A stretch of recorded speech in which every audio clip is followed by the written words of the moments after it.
Hello दोस्तों, स्वागत है आपका अपने यूट्यूब चैनल में। हम पढ़ रहे हैं एनसीईआरटी क्लास 12 का चैप्टर 2 जिसका नाम है राजा, किसान और नगर। ये पार्ट 2 वीडियो है। पार्ट 1 में अभी तक हमने जाना कि किस काल का अध्ययन कर रहे हैं, इस काल की जानकारी के स्रोत क्या हैं, स्रोतों में अभिलेख किसे कहते हैं, ख़ास तौर से प्रिंसेप और प्रियदर्शी। जेम्स प्रिंसेप कौन थे और प्रियदर्शी वर्ड किसके लिए यूज़ किया जाता था अभिलेखों में। 600 ईसा पूर्व को महत्वपूर्ण काल क्यों माना गया, परिवर्तनकारी काल क्यों माना गया, और महाजनपदों की विशेषताएं, ये हमने अभी तक पार्ट 1 में पढ़ा। इन सब पे बहुत सारे इंपॉर्टेंट क्वेश्चन बनते हैं। जैसे अभिलेखों पर प्रश्न बनता है कि अभिलेख से हमें क्या जानकारियाँ मिलती है, किन्हीं 3 बिंदुओं को स्पष्ट करें। जेम्स प्रिंसेप कौन थे, भारतीय इतिहास लेखन में उनकी क्या योगदान था उनका, और 600 ईसा पूर्व को परिवर्तनकारी काल क्यों माना जाता है। प्राचीन भारतीय महाजनपदों की कोई 3 विशेषताएं बताएं।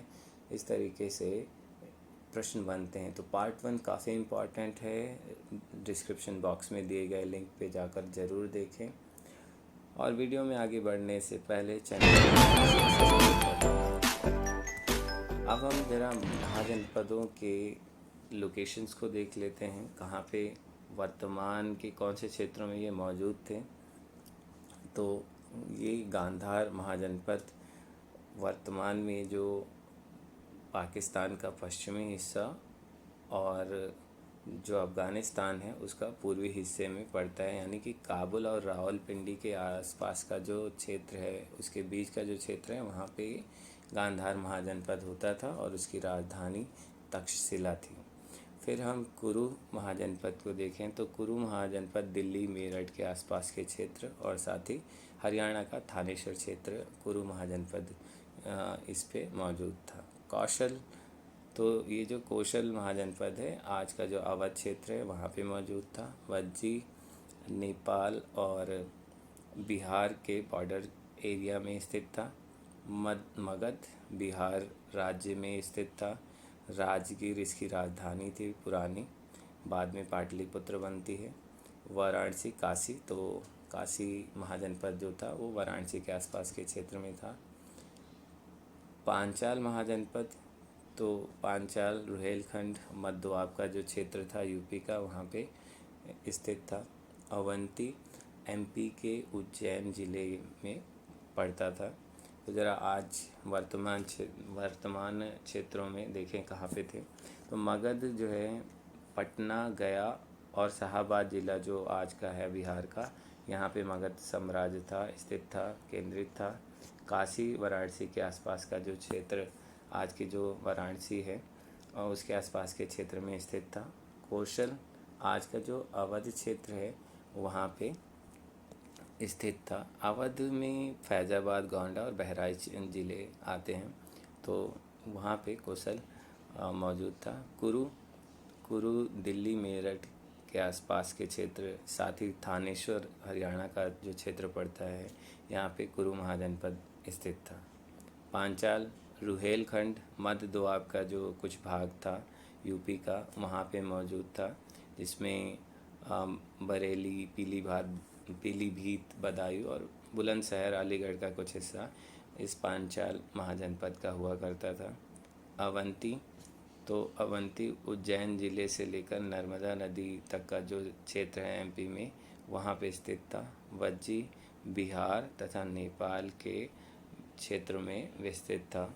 खासकर इसमें विदेह, वज्जी, लिच्छवी, याकृत, कुंडग्राम, उग्रभोज, ये सारी चीज़ें, ये सारे क्षेत्र इसमें मौजूद थे।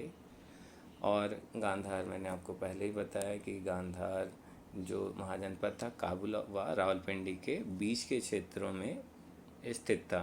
खासकर आज का जो पश्चिम पाकिस्तान है और अफ़गानिस्तान का पूर्वी क्षेत्र, यहाँ पर स्थित हुआ। तो 16 महाजनपदों में जो सबसे शक्तिशाली महाजनपद था वो मगध था।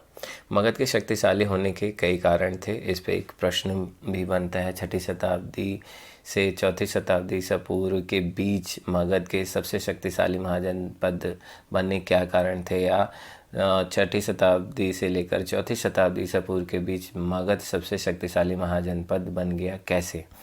तो 500 ईसा पूर्व से 400 ईसा पूर्व के दौरान जो मगध के शासक होते हैं उनकी मगध पे सत्ता मजबूत होती है, तो इसीलिए बोला गया छठी शताब्दी से चौथी शताब्दी के ईसा पूर्व के दौरान मगध शक्तिशाली महाजनपद बनना शुरू होता है। तो कई सारे कारण थे जिसकी वजह से मगध बाकी सारे महाजनपदों में सबसे महत्वपूर्ण बन जाता है, सबसे शक्तिशाली बन जाता है। तो पहला कारण क्या था कि मगध क्षेत्र में खेती की उपज खास तौर पर सबसे अच्छी थी, क्यों? गंगा और इसकी सहायक नदियों से जलोढ़ मृदा मिल जाती थी और सिंचाई भी का साधन बन जाती थी। साथ ही लोहे की खदानें आधुनिक झारखंड में आसानी से उपलब्ध थी और जिससे हथियार उपकरण बनाना आसान होता था।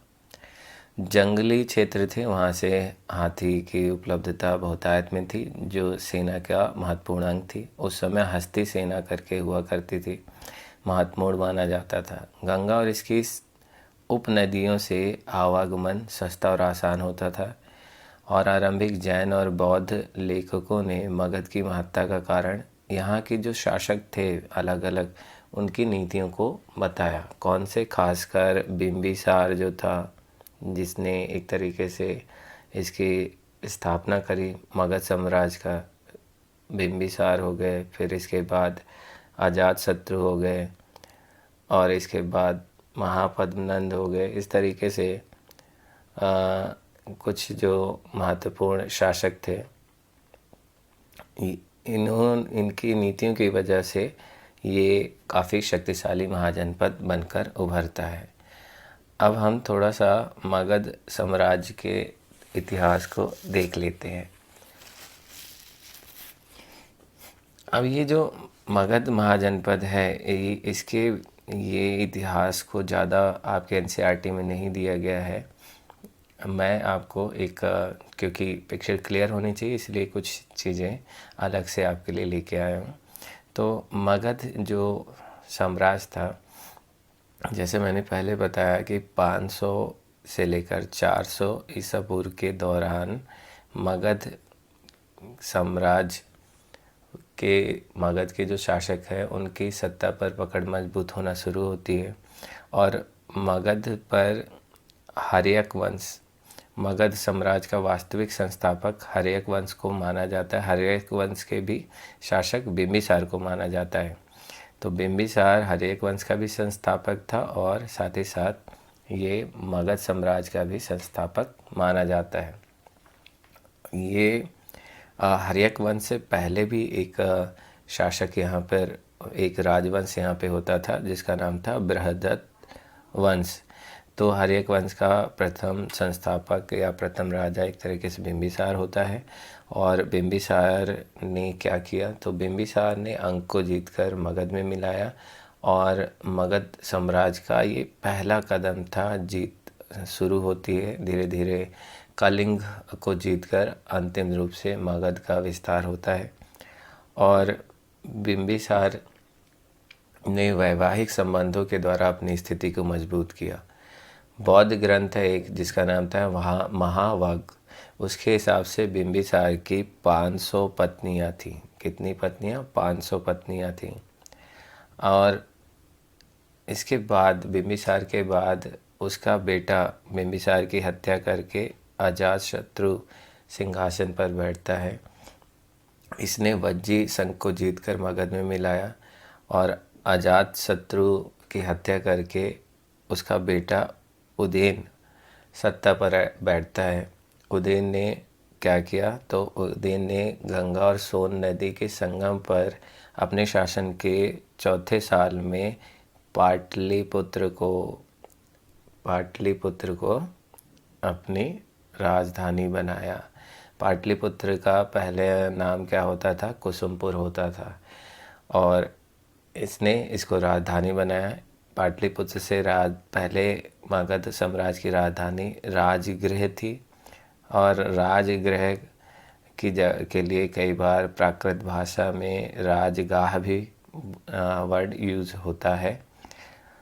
अब उसके बाद उदयन के बाद उसके 3 पुत्रों में से जो 3 पुत्र शासक बनते हैं, जिनमें से नागदशक अंतिम होता है, और इसके जो उत्तराधिकारी होते हैं उदयन के, ये सारे अयोग्य होते हैं, और जिसके कारण जनता इनसे घृणा करने लग जाती है, और जनता ने शिशुनाग को अपना राजा चुना। शिशुनाग ने नागदशक को अपदस्थ करके शिशुनाग जो कि मंत्री था नागदशक का, तो इसको अपदस्थ करके सिंहासन पर बैठता है, और एक नए वंश की शुरुआत होती है जिसे बोलते हैं शिशुनाग वंश। शिशुनाग वंश का संस्थापक शिशुनाग हो गया, और इसका बेटा कालाशोक सत्ता पर आता है। और शिशुनाग की थोड़ी सी उपलब्धि देख लेते हैं। तो इसने अवंती और वत्स जो महाजनपद था, पीछे हमने पढ़ा, इसको जीता, और पाटलिपुत्र के अलावा इसने वैशाली को भी दूसरी राजधानी बनाया वज्जियों के लिए, उन पे नियंत्रण रखने के लिए। और बाद में इसका बेटा कालाशोक गद्दी पर बैठता है। कालाशोक ने फिर से पाटलिपुत्र को राजधानी बनाया, और कालाशोक के बाद जो है नंदीवर्धन जो होता है शिशुनाग वंश का अंतिम शासक होता है। और उसके बाद अगला जो वंश आता है मगध की गद्दी पर, वो आता है नंद वंश, और महापद्नंद इसका संस्थापक माना जाता है। महापद्नंद के 8 पुत्र होते हैं, जिनमें पांडुगति, भूतपाल, राष्ट्रपाल, इस तरीके से होते हैं। और जो इसका 8वां पुत्र है धनानंद, ये सिकंदर का समकालीन था, और इसी के समय के दौरान भारत में आक्रमण होता है सिकंदर का। तो 326 ईसा पूर्व में सिकंदर ने भारत के पश्चिम उत्तर हिस्से पर आक्रमण किया, और उसके बाद चंद्रगुप्त मौर्य ने सिकंदर के आक्रमण से जो उथल पुथल उत्पन्न होता है, उथल पुथल की जो स्थिति आती है, और साथ ही साथ जब 323 ईस्वी में सिकंदर की 323 ईस्वी पूर्व में सिकंदर की बेबीलोन में मृत्यु हो जाती है बीमारी से, तो उसका लाभ उठाता है चंद्रगुप्त मौर्य, और उसने अपने गुरु कौटिल्य, जिनको हम चाणक्य भी कहते हैं, उसकी सहायता से एक बड़ी सेना तैयार की, और अपने विजय अभियानों पे चलते हैं। सबसे पहले चंद्रगुप्त मौर्य ने जो पश्चिमोत्तर इलाके थे, जहाँ पे सिकंदर ने अपने गवर्नर बना रखे थे, क्योंकि काफ़ी हिस्सा पश्चिमोत्तर का सिकंदर जीत चुका था, तो उसको जीतते हैं। उसके बाद मगध पर अपना ध्यान केंद्रित करते हैं, और फिर वो चंद्रगुप्त मौर्य ने धनानंद की हत्या कर, ये कहानी भी यही बनती है, स्टोरी भी है कि धनानंद ने चाणक्य, जो कि चंद्रगुप्त मौर्य के गुरु थे, इनका अपमान कर रहा, और अपमान का बदला लेने के लिए चाणक्य ने चंद्रगुप्त मौर्य को शिक्षा देकर धनानंद को अपदस्थ करवाया। तो चंद्रगुप्त मौर्य ने धनानंद की हत्या करी, और 321 ईसा पूर्व में, कई जगह 322 भी दिया हुआ है, लेकिन एनसीईआरटी में 321 है, तो हम इसी को मानेंगे। तो 321 ईसा पूर्व में चंद्रगुप्त मौर्य जो है गद्दी पर मगध के बैठता है, और नए वंश की स्थापना होती है, मौर्य वंश। तो मौर्य वंश का संस्थापक चंद्रगुप्त मौर्य होते हैं। और चंद्रगुप्त मौर्य के बाद जब चंद्रगुप्त मौर्य शासक बनते हैं, तो मौर्य साम्राज्य बहुत विस्तृत क्षेत्र में पहुंच जाता है। जैसे पश्चिम में ये अफ़गानिस्तान तक हो जाता है, और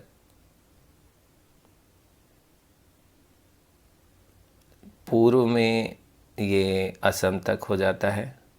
इसके बाद हम देखें उत्तर में कश्मीर,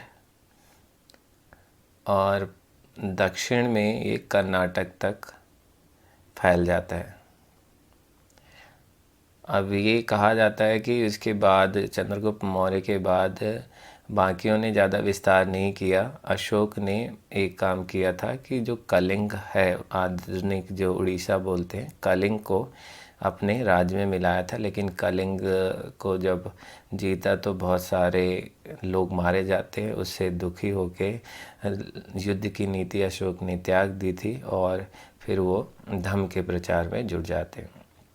तो चंद्रगुप्त मौर्य आते हैं। चंद्रगुप्त मौर्य जो है अपने जीवन के अंतिम वर्षों में अपने पुत्र के पक्ष में सिंहासन छोड़कर वो जैन साधु जिनका नाम था भद्रबाहु, उससे दीक्षा लेते हैं और श्रवण बेलगोला यानी मैसूर में जाकर उपवास के माध्यम से अपने प्राण त्याग देते हैं। और बिंदुसार ने जो है, जो कि चंद्रगुप्त मौर्य का बेटा था, बिंदुसार के बेटे सुसीम और अशोक, तो इसमें सुसीम को वो गवर्नर बनाते हैं तक्षशिला का और उज्जैन का गवर्नर बनाते हैं अशोक को। और ये कहा जाता है कि तक्षशिला में जब विद्रोह होता है और सुसीम नहीं दबा पाता है तो अशोक को बुलाया जाता है। अब बिंदुसार जो है शासक बनाना चाहते थे किसको? अपने बेटे सुसीम को। लेकिन राधा गुप्त की सहायता से अशोक ने गद्दी हथिया ली और उसके बाद अशोक मगध के शासक बन जाते हैं। अशोक जो है 272 ईस्वी में गद्दी पर बैठ जाते हैं, लेकिन उत्तराधिकार की लड़ाई की वजह से 4 वर्ष बाद ही, यानी कि 268 ईसा पूर्व, अशोक 272 ईसा पूर्व में गद्दी पे बैठ जाता है। लेकिन उत्तराधिकार की लड़ाई चलती है भाइयों में, तो 4 वर्ष बाद ही जाके अपना राजाभिषेक करवाते हैं, यानी कि 268 ईसा पूर्व में अशोक का राज्याभिषेक होता है, करवाते हैं। और माना जाता है वायु पुराण के हिसाब से अशोक के जो उत्तराधिकारियों में कौन कौन आता है, 10 उत्तराधिकारियों का नाम मिलता है। इनमें कुणाल है और कुणाल, फिर उसके बाद जो है आते हैं बंधु पालित, इंद्रपालित, दशोन, दशरथ, संप्रीति, शालिशुक, देववर्धन, शतधनुष और ब्रह्मदत्त। तो ये ज़्यादा इम्पॉर्टेंट नहीं है क्योंकि हमारे एनसीईआरटी में इतना दिया नहीं है, थोड़ा थोड़ा बस आपके नॉलेज के लिए मैंने लिखा है। अब इनमें जो उत्तराधिकारियों में, अशोक के उत्तराधिकारियों में जो बृहदरथ होता है, ये अंतिम जो है शासक होता है। और इसकी हत्या इनके एक सेनापति होते हैं जिस पुष्यमित्र शुंग होता है, इन्होंने इसकी हत्या कर दी और 185 ईसा पूर्व में इसकी हत्या करके एक नए राजवंश की नींव रखी जिसे हम बोलते हैं शुंग वंश। तो ये हम संक्षिप्त इतिहास था मगध। अब मौर्य साम्राज्य के जो सबसे महान शासक हैं अशोक के बारे में जान लेते हैं। कहीं पर अशोक में शाह यूज़ होता है, कहीं पे शाह यूज़ हो रहा है। हमारे एनसीईआरटी में शाह है इसलिए हम शाह यूज़ करेंगे, शाह नहीं यूज़ करेंगे। तो अशोक के बारे में जानें तो भारतीय इतिहास में अशोक पहला ऐसा राजा था जिसने अपने शासनादेशों को शिलाओं पर, पत्थरों पर खुदवाया। इन शिलालेखों तथा कुछ अन्य साहित्यिक स्रोतों की सहायता से अशोक और उसके शासनकाल का इतिहास रचा जा सकता है। अशोक के बारे में सबसे उल्लेखनीय बात यह है कि वह बौद्ध धर्म में आस्था के साथ साथ, मतलब बौद्ध धर्म को मानते थे, साथ साथ शासक के रूप में अपने कर्तव्यों की कभी अवहेलना नहीं करी और अपना बौद्ध धर्म अपनी जनता पर नहीं थोपा। उनकी महानता यह थी कि वह जीवन मूल्यों में विश्वास रखता था और सदा उसका पालन करता था। तो ये अशोक के बारे में कुछ था। इस पे एक क्वेश्चन मुझे दिखा था कि भारतीय इतिहास में राजा अशोक के योगदान पर चर्चा कीजिए, तो आप इन पॉइंट्स को लिख सकते हो, साथ ही जो आगे अभी हम पढ़ेंगे उनको भी आप डाल सकते हैं। फिर आगे हम देखते हैं कि ये जो मौर्य साम्राज्य है, मौर्य क्या था? एक साम्राज्य था। एक राज्य होता है, एक साम्राज्य। तो जब किसी कोई राज्य बहुत बड़ा हो जाए तो उसे क्या बोलते हैं, साम्राज्य बोलते हैं। तो मौर्य जो साम्राज्य था बहुत बड़े इलाके में फैला था। इसमें जो ये डॉटेड लाइन आप देख रहे हैं ये क्या था, मौर्य साम्राज्य की बाउंड्री लाइन थी। तो मौर्य साम्राज्य यहाँ से इस तरीके से और इतने पूरे क्षेत्र में फैला हुआ था। और मौर्य साम्राज्य कह सकते हैं कि बहुत विस्तृत क्षेत्र में, इधर अफ़गानिस्तान से लेकर इधर असम और इधर उत्तर में जो है जम्मू कश्मीर और दक्षिण में कर्नाटक तक फैला हुआ था। तो एक बहुत बड़े क्षेत्र में फैला था, इसीलिए मौर्य को राज्य न बोलकर हम एक साम्राज्य बोलते हैं। तो ये बाउंड्री लाइन भी हमने देख ली। अब हमें ये जो मौर्य साम्राज्य है, मौर्य वंश के बारे में हमें जानकारी किससे मिलती है? तो मौर्य वंश के बारे में जानकारी हमें मेगास्थनीज के एक किताब है जिसका नाम है इंडिका, इससे मिलती है। तो मेगास्थनीज कौन थे? तो 305 में 305 ईसा पूर्व में 305 ईसा पूर्व में चंद्रगुप्त मौर्य ने सीरिया जगह है, तो सीरिया के ग्रीक शासक या जिसको हम यूनानी शासक कह सकते हैं, सेल्यूकस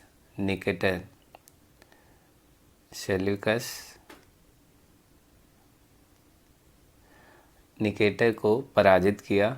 और फिर सेल्यूकस और चंद्रगुप्त मौर्य के बीच संधि होती है। संधि में सेल्यूकस ने अपनी बेटी जिनका नाम था हेलेना, तो हेलेना से चंद्रगुप्त, कई लोग बोलते हैं बिंदुसार, कुछ जगह मानते हैं कि या तो चंद्रगुप्त से या बिंदुसार से हेलेना की शादी करवाई।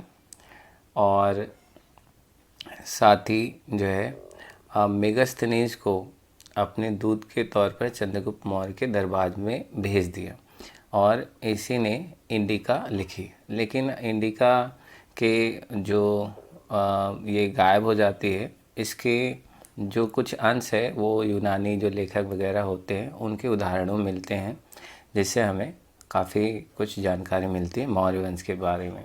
साथ ही जो चंद्रगुप्त मौर्य के मंत्री थे कौटिल्य, जिनको हम चाणक्य बोलते हैं, इन्होंने एक किताब लिखी जिसका नाम था अर्थशास्त्र। तो अर्थशास्त्र से भी मौर्य साम्राज्य के प्रशासन के बारे में पता चलता है। तो अर्थशास्त्र में क्या है, मौर्य शासन प्रणाली के बारे में, जिसको हम चाणक्य नीति भी कहते हैं, इससे जानकारी मिलती है। जो इंडिका है इसमें भारत और यहाँ के लोगों के बारे में बहुत कुछ लिखा गया, लेकिन हमें ज़्यादा मिलता नहीं क्योंकि ये बुक गायब हो गई। यूनानी लेखकों के उदाहरणों में ही से ही जानकारी मिलती है। इसके अलावा हमें जो है जैन और बौद्ध जो ग्रंथ हैं उनसे भी मौर्य साम्राज्य के बारे में जानकारी मिलती है। तो ये जैन और बौद्ध जो ग्रंथ थे उनसे कौन से ग्रंथ थे जिनसे हमें जानकारी मिलती है? तो बौद्ध ग्रंथ में आ जाएगा दीपवंश, और साथ ही साथ महावंश आ जाएगा, और दिव्यवदान आ जाएगा, महाबोधि वंश, दीर्घ निकाय आ जाएगा। साथ ही जैन ग्रंथ में बात करें तो जैन ग्रंथ में आ जाएगा कल्पसूत्र, भद्रबाहु का कल्पसूत्र। तो इस तरीके से कुछ बुक्स हैं जिनसे हमें जानकारियाँ मिलती है। साथ ही संस्कृत पौराणिक ग्रंथ में जैसे वायु पुराण है, तो वायु पुराण जो है अशोक के जो उत्तराधिकारी हैं जैसे कुणाल वगैरह, इनके बारे में जानकारी मिलती है। संस्कृत वाङ्मय मतलब क्या हो गया, संस्कृत साहित्य, तो इनसे भी हमें जानकारी मिलती है। लेकिन जो सबसे महत्वपूर्ण जानकारी हमें मौर्य वंश के बारे में मिलती है वो अशोक के अभिलेख हैं, शिलालेख। इनको सबसे महत्वपूर्ण माना जाता है क्योंकि अपने शासनादेश वगैरह अशोक ने शिलालेखों में उत्कीर्ण करवाए। तो ये फिर आते हैं मौर्य साम्राज्य के प्रशासन के बारे में। तो ये बहुत इम्पॉर्टेंट क्वेश्चन है, पेपर में कई बार 8 नंबर में भी पूछ लेता है और इस पे क्वेश्चन भी आता है, मौर्य साम्राज्य के प्रशासन की मुख्य विशेषताओं का वर्णन कीजिए। तो इस तरीके से क्वेश्चन आता है। तो बहुत इम्पॉर्टेंट क्वेश्चन है, इसको ध्यान में रखना है। ये आपके एनसीईआरटी में दिया भी है। तो मौर्य साम्राज्य को 5 प्रमुख राजनीतिक केंद्रों में विभाजित किया गया था। यह केंद्र राजधानी पाटलिपुत्र, तक्षशिला, उज्जैनी तोसिल स्वर्णगिरी थे। तक्षशिला और उज्जैनी दोनों लंबी दूरी वाले महत्वपूर्ण व्यापार मार्ग पे स्थित थे। मेगास्थनीज ने नौसैनिक गतिविधियों के संचालन के लिए एक समिति और 6 उप समितियों का उल्लेख किया है।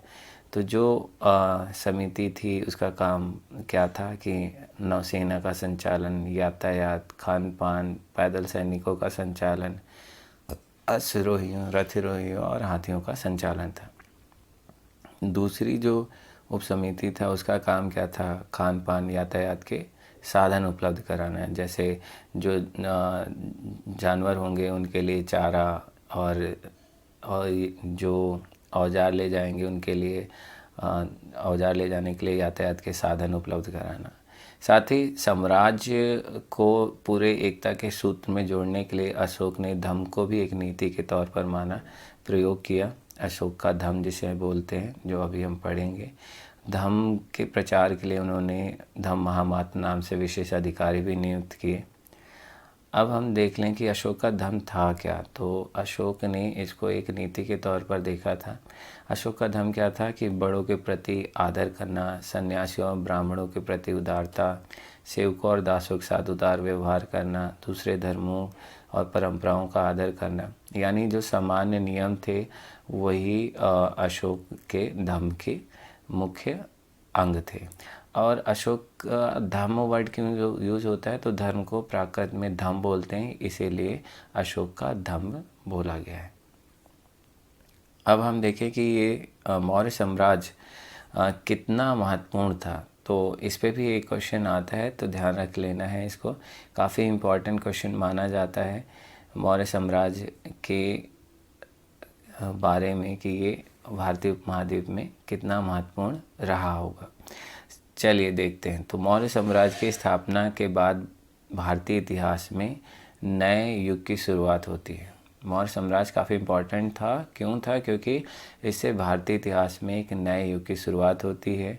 यह इतिहास में पहला मौका था जिसमें पूरा भारत जो है राजनीतिक तौर पर एकजुट रहा। मतलब मौर्य साम्राज्य ने पूरे भारत को एकजुट किया। पहले छोटे छोटे राज्य हुआ करते थे। इसने क्या किया, उन सारे राज्यों को जीत कर एकता के सूत्र में बांध दिया। इसके अलावा कालक्रम और स्रोतों की सटीकता की वजह से इस अवधि का इतिहास लेखन साफ सुथरा था। साथ ही इसके साथ स्वदेशी और विदेशी साहित्यिक स्रोत भी पर्याप्त मात्रा में उपलब्ध थे। तो मतलब मौर्य साम्राज्य के बारे में स्वदेशी और विदेशी साहित्य पर्याप्त मात्रा में उपलब्ध थे, जो इसकी जानकारी उपलब्ध कराते हैं, जो हमने पीछे देखा अर्थशास्त्र और एंटिका वगैरह।